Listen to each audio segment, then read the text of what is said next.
Handprints on Hubble, presented by Science at NASA. It's funny the things you notice hanging upside down in space. Astronaut John Grunsfeld remembers a quirky discovery back in 1999.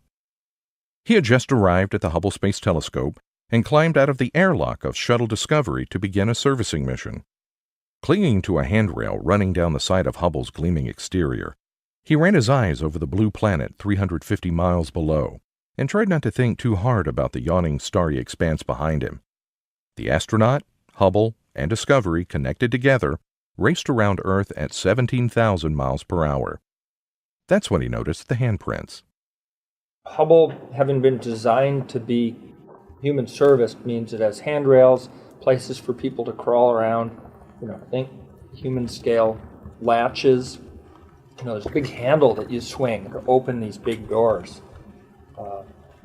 And while all the doors are hinged, and the handprints, if you will, are kind of concentrated around these interfaces. Astronauts have visited the orbiting telescope 5 times since it was launched in April 1990, conducting 23 spacewalks to repair and improve it. The handprints come from oil and silicon on the astronauts' gloves, which make an impression on Hubble's exterior foil. The prints Grunsfeld saw are more than chemical scuff marks, though. They are a symbol of a unique human-robotic partnership. Hubble's designers intended for astronauts to lay hands on Hubble. The telescope is festooned with knobs and handrails, hinged doors and crawl spaces fit for astronauts to visit and tinker. This has allowed Hubble to do something no other spacecraft has done before: evolve. When Hubble left Earth 25 years ago, it was equipped with reel-to-reel data recorders, 1980s-era microprocessors, and some of the earliest digital cameras. Fast forward to the present, almost every scientific instrument on board the telescope has been replaced at least once. Hubble now has solid-state recording devices, upgraded computers, and astronomical detectors that far outperform the older technology it originally took into space. Astronauts have also replaced the telescope's aging solar arrays, batteries, gyroscopes, some reaction wheels, and fine guidance sensors. Keeping pace with the technological advances on its home planet, Hubble is very much a creature of the 21st century. The servicing missions were crucial. Without them, we wouldn't have necessarily measured the age of the universe, we wouldn't have validated black holes, wouldn't have discovered dark energy. In May of 2009, as the shuttle program neared its end, Atlantis blasted off for one last mission to the Great Observatory.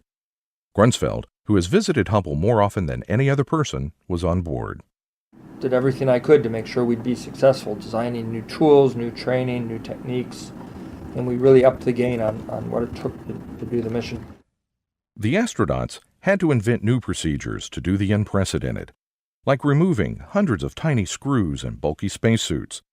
They replaced batteries, swapped out all 6 gyros, installed a new fine guidance sensor, repaired 2 scientific instruments, and completely replaced 2 others. Mindful that astronauts might never visit Hubble again, the spacewalkers installed a soft capture mechanism that would allow a future robotic spacecraft to grapple Hubble to ensure a safe conclusion to its operational lifespan.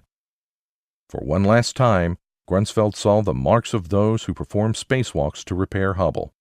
The handprints of Story Musgrave, Jeff Hoffman, Catherine Thornton, Thomas Akers, Mark Lee, Steve Smith, Greg Harbaugh, Joe Tanner, Mike Foale, Claude Nicollier, Rick Linehan, James Newman, Mike Massimino, Andrew Feustel, Michael Good, and Grunsfeld himself. I didn't know whether I'd be extraordinarily sad deploying Hubble, knowing that it was the last shuttle mission to service Hubble. And at the end, I was, in that sense of the whole crew, is we were just thrilled that we achieved all of our goals and a little bit more, and that we were sending Hubble off in the best shape it had ever been in. Current estimates suggest that Hubble will continue doing great science until 2020, and possibly longer, all thanks to the human touch. For more news from Hubble and other space telescopes, stay tuned to science.nasa.gov.